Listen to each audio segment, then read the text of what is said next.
Welcome to another edition of the High on Data podcast. I'm Krishnan Venkata, the Chief Client Officer at LatentView. I've spent over 16 years at LatentView and currently manage the business for Americas at LatentView.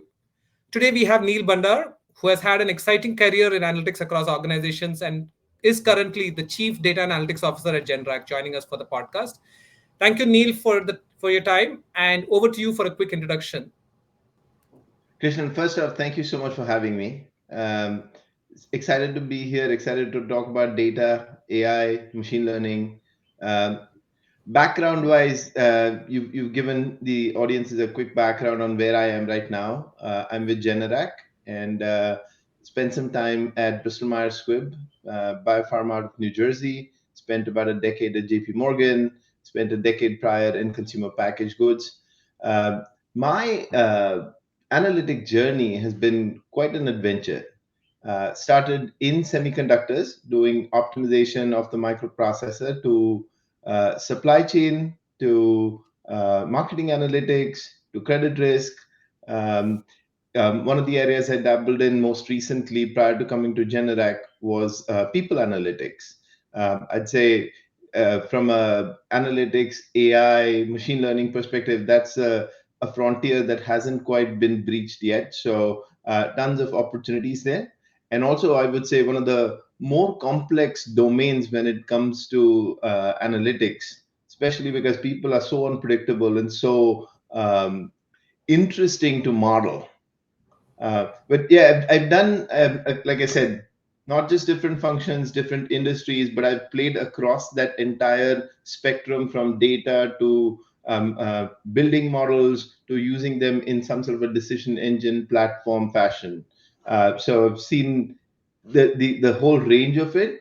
And as a practitioner, to the point where now I lead organizations, it's been quite a learning and something that has helped me sort of get more grounded in thinking about realities as opposed to just pure concepts. Sure. And I know we'll talk a lot about data organization and analytics within the organization, etc. But let's take some things outside that first as we ease into the topic. Being a data enthusiast, and I can see a lot of fitness equipment that you have in the background as well. Do you use data in your personal life? Do you use metrics, etc., to track fitness? Did you do any of the analytics around that? I'm sure as a data geek, you do a lot of it, but I just wanted to understand and curious to learn a bit more on that. Yeah, no, great question. And I'll tell you this, the fitness equipment has more to do with perception than reality. But I am certainly very fascinated just with the wearable devices. I have had the Apple Watch pretty much since its very first generation. And Nice. so I track calories that I burn. I track my medals that I get as part of the championships that they have. In fact, I do find it personally motivating, although other members of my family just find it annoying because it sends alerts that they don't really get engaged around. So I think these ideas of metrics and data mean very different things to different people. Um, I also like the idea that I can challenge myself. So, as much as it's an opportunity for me to say, hey, I'm doing more than somebody else or less than somebody else, it's also an opportunity for me to say how things have changed over time, right? Absolutely. And I remember when I first started with the device, there was a period in time where it would alert me saying heart rate too high, heart rate too low, or whatever else that there might be. Now it's gotten to a point where it's recognized some of those patterns in my behavior, right? So Yeah. when I'm in the pool or when I'm on an equipment, what it looks like. So it has identified what were outliers to becoming what is a norm. To me, that is really the fascinating power of some of these technologies because they adapt over time to who you are. And back in the early part of the century and late 90s, when people were talking about personalization, when websites had everything from mygoogle.com or mythis.com and mythat.com, this is much more personal. I feel like some of these have also sort of taken more of a domino and a momentum in terms of how this starts showing up in things that appear in my Amazon recommendation, showing up in my Google searches. I'm not big on Facebook or any of the other social media platforms, but I do use it occasionally to just keep a track of what's going on in the universe. And I've started to notice over time, over the past 10 years or so, where some of the conversations I have offline somehow make their way into the threads and the nudges that appear. So, Absolutely. speaking of data, it's not just the fitness side, but it's very pervasive. Yeah. No, I think that's very interesting, and especially with these wearable devices, the amount that you can track and what is measured can be improved, right? And Indeed. I do personally see this, and the gamification that they've done with the competitions, with the badges, etc. It absolutely keeps you on track, and you want to hit those metrics, right? And that automatically gets you to do this. So it's fascinating, and great to see that you're taking that and looking at a lot of the data, etc. I Yeah, was going to say something. Some of these wearable devices do have opportunities, and one which is very near and dear to me, which is the governance side of it. One of the things I've noticed is sometimes they give you these challenges, and you're challenged for a badge, which you can very easily manipulate. And they don't. I don't know whether it's by design or whether they haven't thought about some of these unintended consequences. For example, this month, Apple had a competition that you needed to do an elliptical 27 times throughout the course of the month with a minimum of 5 minutes. yeah, But what it doesn't do is whether you do those 5 minutes every day or in a single sitting 27 times in 5 minute increments. yeah, yeah. I mean, No, those are the kinds of opportunities yeah, where these devices can sort of build a little bit more intelligence. yeah. I think at the end of the day, the idea for them is you have to stay true to yourself. I mean, that is the stories of people tying the Apple Watch to their dog and walking it around or getting it Oh, to yeah. run around to hit those step Yeah, metrics. But yeah, I guess you need to stay true to yourself. You can't gamify yourself or gamify health for yourself, right? for Um, sure. so let's go very quickly to the business side. And I what caught my eye was a recent post that you had made on data. And a lot of people have said that data is the new oil, right, in the current age. But what you said was data is the new oil, but AI is the engine that would be there, right? And a lot of people have been talking about data being pervasive and it's extremely important. Last 2 years we've got created about 90% of the world's data has been created in the last couple of years. But you also understand that data in itself is not going to be very useful unless it's organized. You talked about just governance as well on the Apple Watch. Now with whole the AI becoming more prominent, and you have had this extensive experience in some of the fields that are actually not very well known to collect a lot of actual real life data as well. um, how do you see data and the role of AI in from managing and improving on the data that is there? Sure, sure. So the way I've seen AI being used in my lifetime is either to explain something, to create something, or to enhance and develop something, right? And the power of these models, tools, technologies is very, very dependent on what you train it on, what you feed it. It's very much if you think about from an evolutionary perspective, a nature nurture construct, right? So the tool technology is more the nature side of it. The how you train, what you train it with, how many epochs of training it goes through is more the nurture side of it.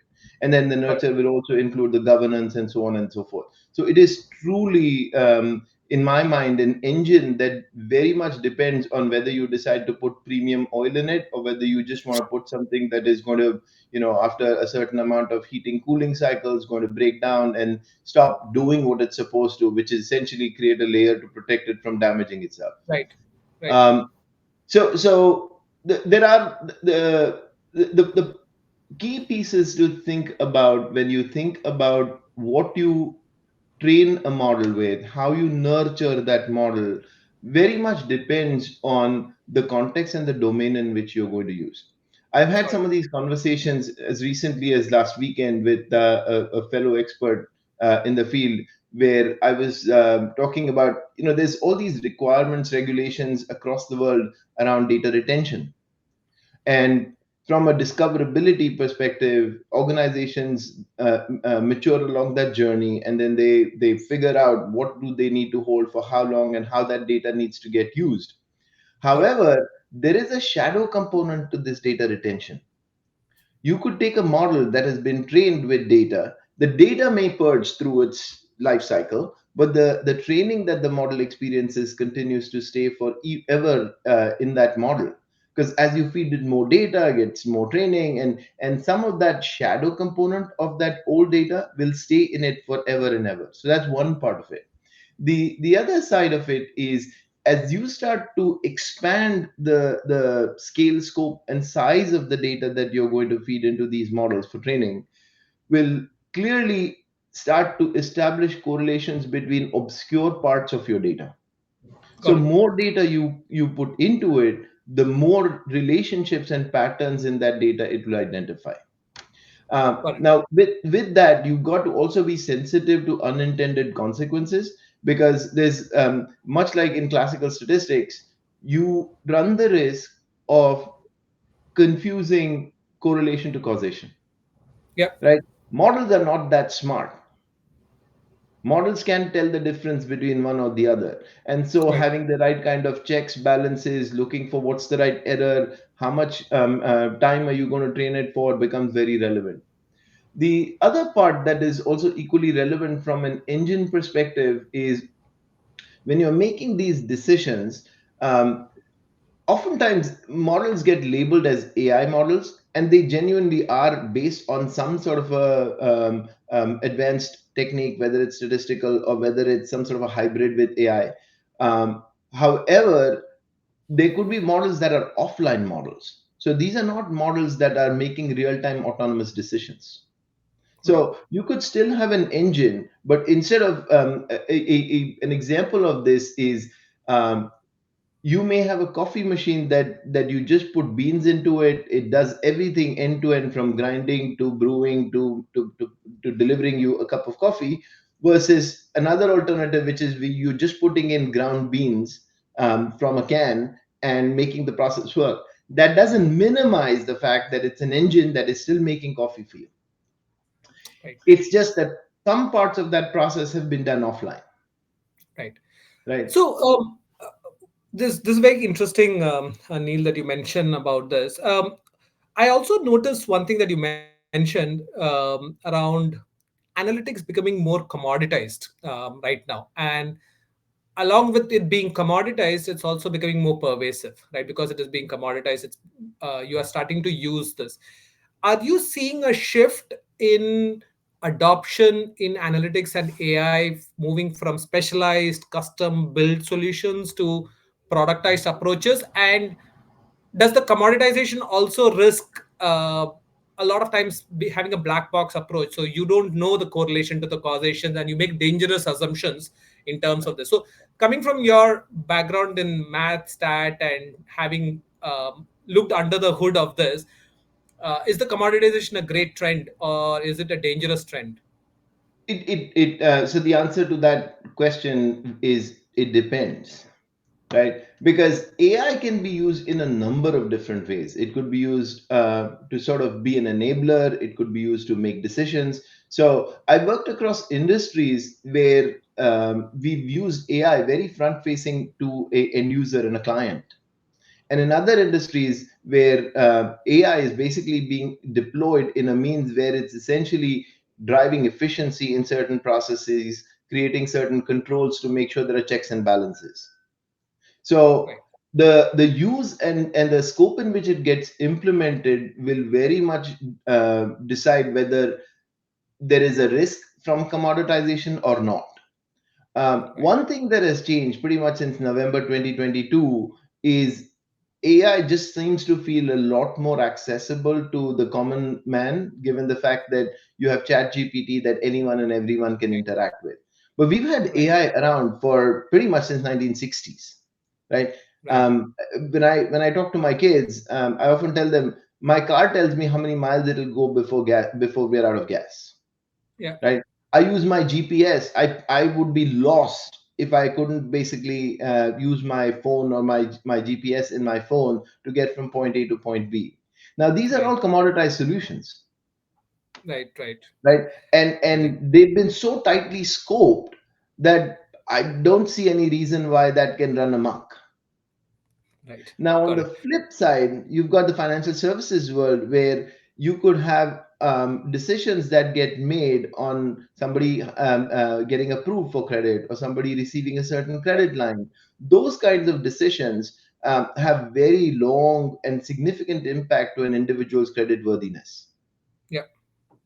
And those things can be very risky. So, where you take a model that is purely commoditized without actually thinking about what it means to your portfolio, the kinds of consumers you attract, the kinds of post product service you're going to offer in terms of line increases, decreases, those sorts of things.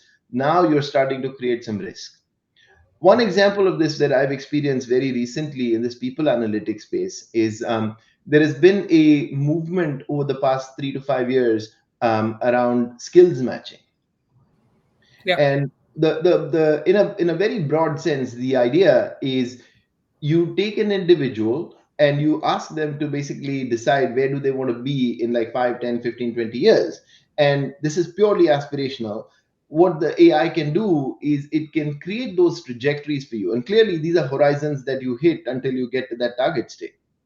Right. But the training that goes into these horizon creation needs to be a large enough data set, right? If you're a small organization, 10, 15,000 people, there's not enough data. So now you're crowdsourcing this data from a larger client base. So there's a network effect to this model. But Yeah. the model doesn't know any difference between a numerical math versus the culture of an organization. So if you're going to Right. train it with two organizations that have completely different types of cultures, your model training is not going to be truly reflective of what and how people move around in your organization. And this is Got it. where I feel like some of these, and again, I know there are changes happening in this specific use case, but there are examples of this sort where commoditized technology may or may not necessarily be a good thing. Yeah. So, again, back to what I said earlier, the answer is very much depends. Got it. You touched upon two very important things on that, and I want to just dive onto this. You talked about culture, right? And you talked about this. A lot of analytics and AI adoption means changing the way we do business, right? Changing the way we operate, etc. And in some way, even talking about a cultural shift in how you do things, right? Mhm. Um, Now, as a practitioner who has implemented so many analytic solutions from people analytics, etc., you know that the core to drive any business impact for an analytics or AI solution is that it has to be used, right? So I want to touch upon two things, which is how do you ensure that you can drive this cultural shift towards the adoption, and what are the things that people need to look to, what the people need to watch for, etc. Because analytics or AI which is not being used cannot drive impact, right? So how do you drive that, or do you think that that is an important aspect, cultural adoption? Cultural adoption is your the long pole in the tent when it comes to AI becoming more accessible within an organization, within various practices, processes. Krishnan, one of the things I'm a big fan of is sci-fi, and a movie comes to my mind. I actually read the book, but the movie was equally good. Carl Sagan's Contact. Yeah. And in the book and the movie, the protagonist basically goes through a wormhole and has interaction with extraterrestrial intelligence. Right. But what you notice in that episode is that experience is in a very different time frame. So for in human time, it's literally matter of seconds. But as far as the individual who's going through it, it takes like 17, 18 hours. And so the video actually that gets captured as part of it is that long. But what also happens is a lot of that experience that this individual has is only in their mind. It's not real. Right. Where I'm going with this is from a cultural perspective is you got to get people to experience what those benefits are and get them to feel more comfortable. So Right.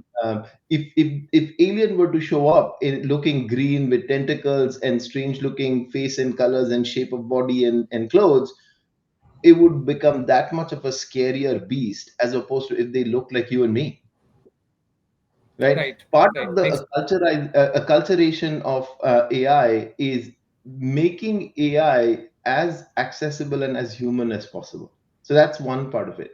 But the other thing is you need an organization that is open-minded, willing to explore, because some of these things, uh, the return on this investment can have a relatively longer runway, right? And right. what I mean by longer runway is not from the point of time where it gets deployed till it is used, but actually all the pre-work. So the parts of the iceberg that is underwater, getting your data prepared, having the right infrastructure, having the right governance, making sure you have the right data being brought in, all the checks and balances from a legal privacy perspective, consent and disclosures that are needed, on and on. So all that under the water part of the iceberg is where there needs to be a lot of work done, and the organization needs to have the culture, the appetite, and the patience to go through that portion until you start to see some deployable solutions. And Got so it. culture becomes important because it's not just about interacting with technology, it's about how to navigate. How do you make sure that you're not afraid of trying something new and different? It's also Yeah. about basically being open minded to change. And we've also been very fortunate as a generation that has seen some very rapid changes in this technology in the past 10, 15 years. Um, and so you've got a body of the organization that grew up in a very different age and time. So they are not accustomed to it. And a lot of those people today are in leadership roles.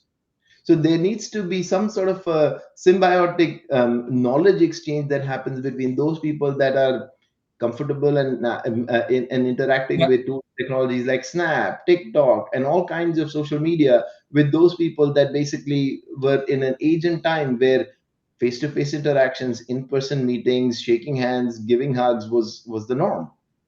So Makes sense. back to the Yeah. culture comment, I think there is a open-mindedness not just from a data tool technology analytics perspective, but also ways of working.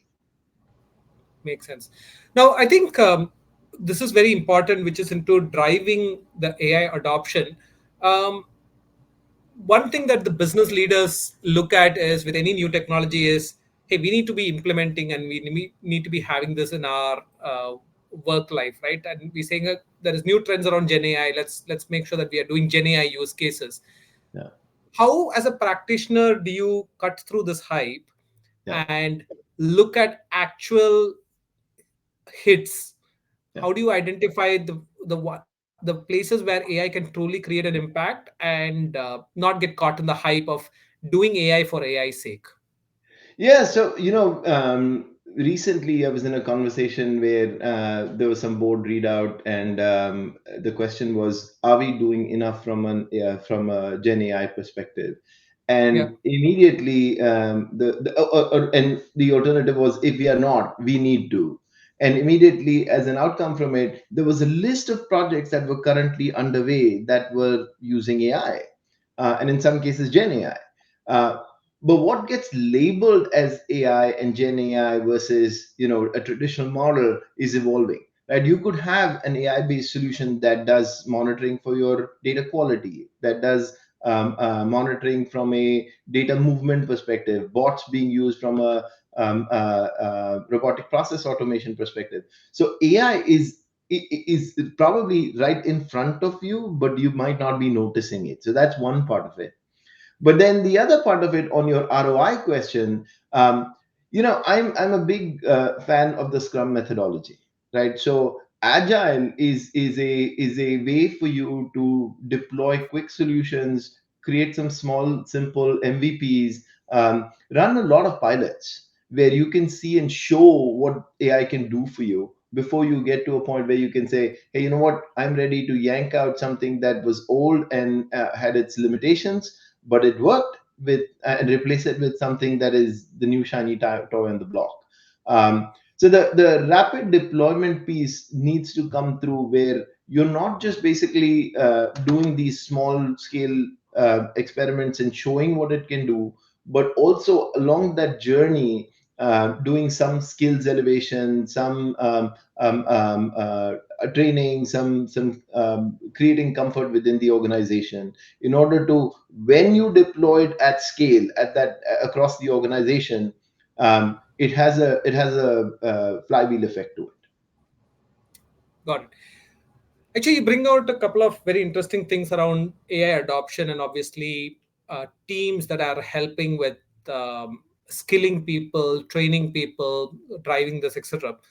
Um, in my experience, in what I've seen in the last 14 years in the US, is the the leading technology organization, be it an Amazon, be it a Google, be it a Microsoft, etc., have significant analytics teams, right? Or they have a lot of analytics horsepower in terms of this.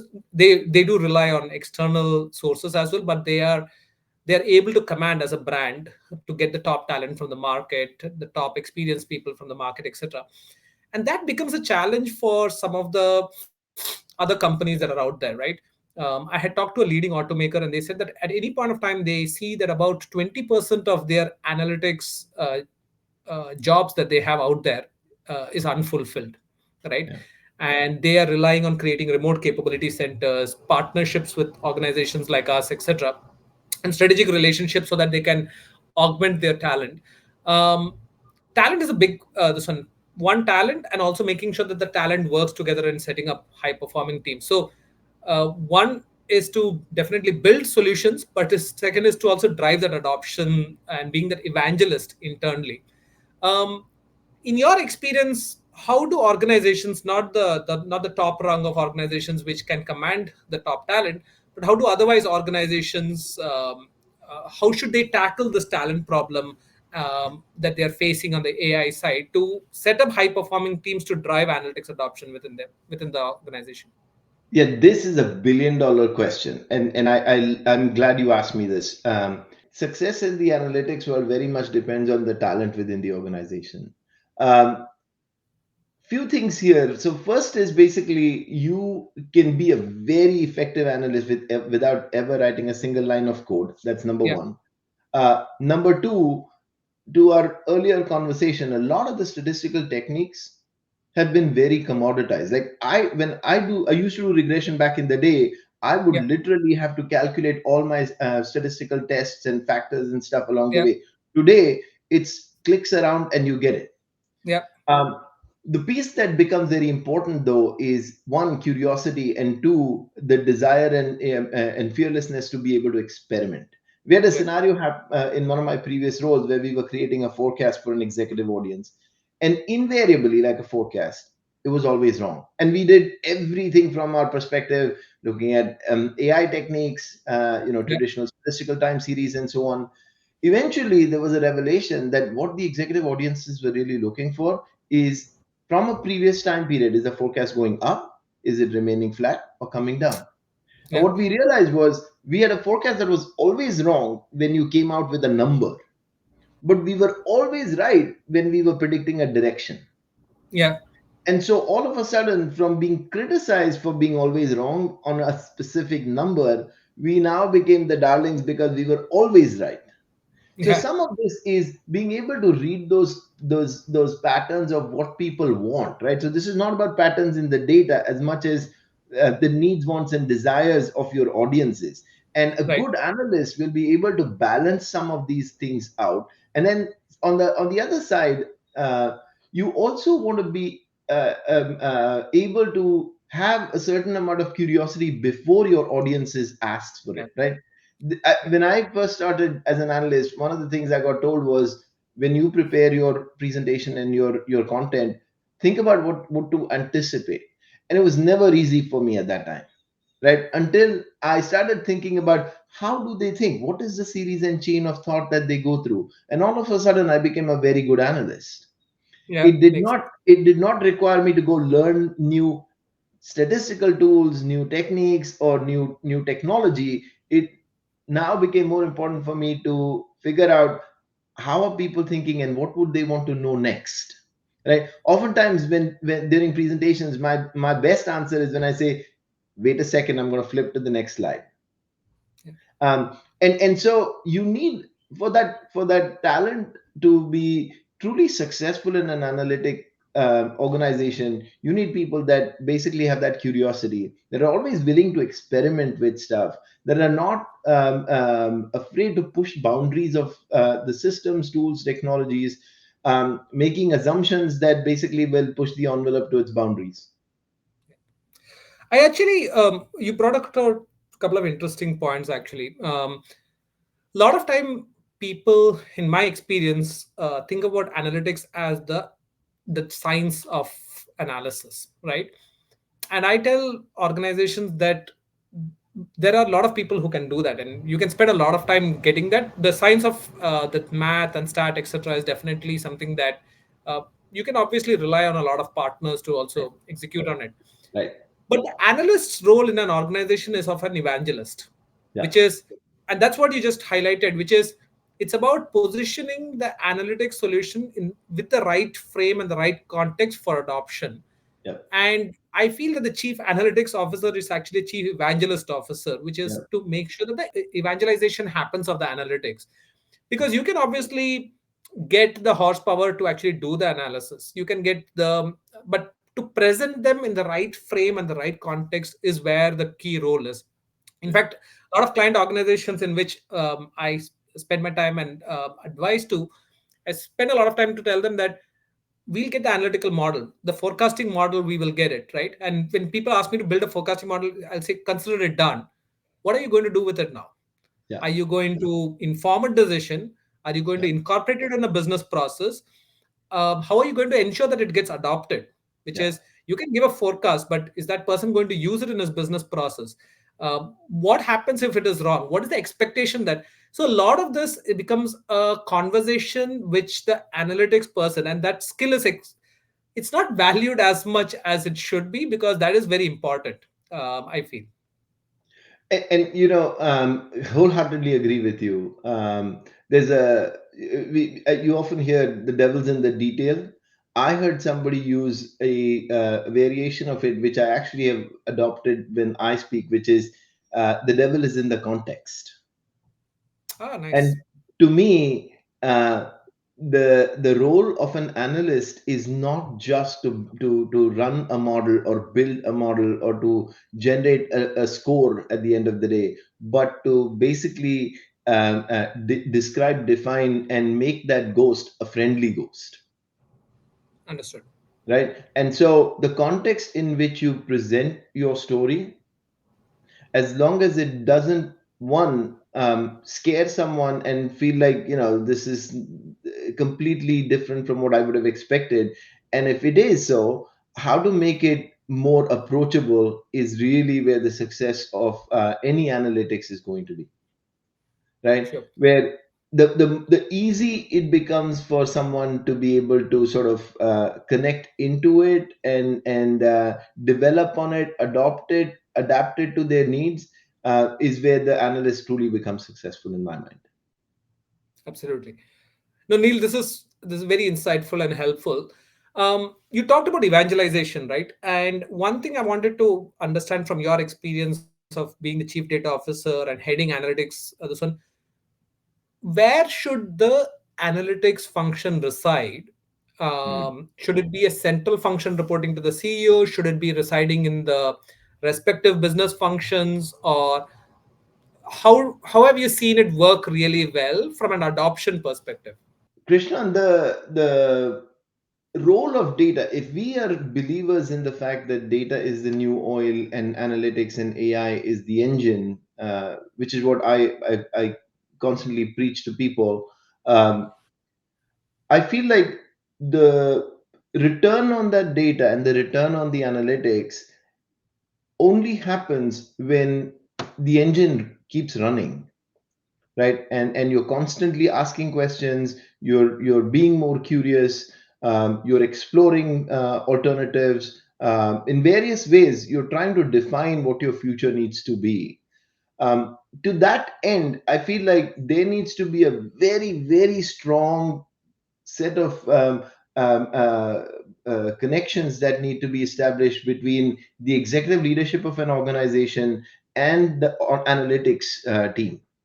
And I almost feel, and this is my opinion, and I've sort of talked about it in a couple of different forums, where the chief analytics officer, chief data officer needs to sit at that C level, within the C level suite.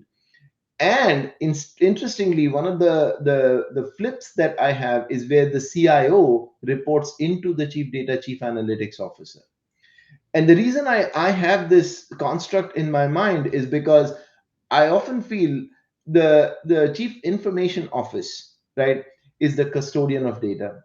They're responsible for curating, protecting, storing, retrieving, all of those aspects. So all the way from storage, to the network, to security, and on and on, and identity of people accessing it, and so on and so forth. But pouring meaning into that data, and sort of having it come out in a actionable business fashion from that engine, needs to happen through that analytic organization. Got it. So to that end, if there is a strategy to be driven, analytics needs to be present, and they need to consume from the information organization. Makes sense. No, this is very helpful and insightful, Neil. I know we covered quite a few topics today, talking about from the data to analytic solutions to the culture to talent, as well as where should actually it all reside to drive impact. Uh, Personally, it was very insightful for me to get on your experience, and hopefully, we'll have you on a follow up session on this podcast, and I'm sure there'll be a lot of requests for that. Thank you once again for the time. I know you are Pleasure. going through extremely busy period looking to drive a lot of things at Generac. So I'm glad that we could get this time to connect and reflect on some of your experience and learnings, etc. And really appreciate you taking the time, Neil. It was, it was a delight talking to you, Krishna. I look forward to these, and so please stay connected. Absolutely, Neil. Have a good one. Take care.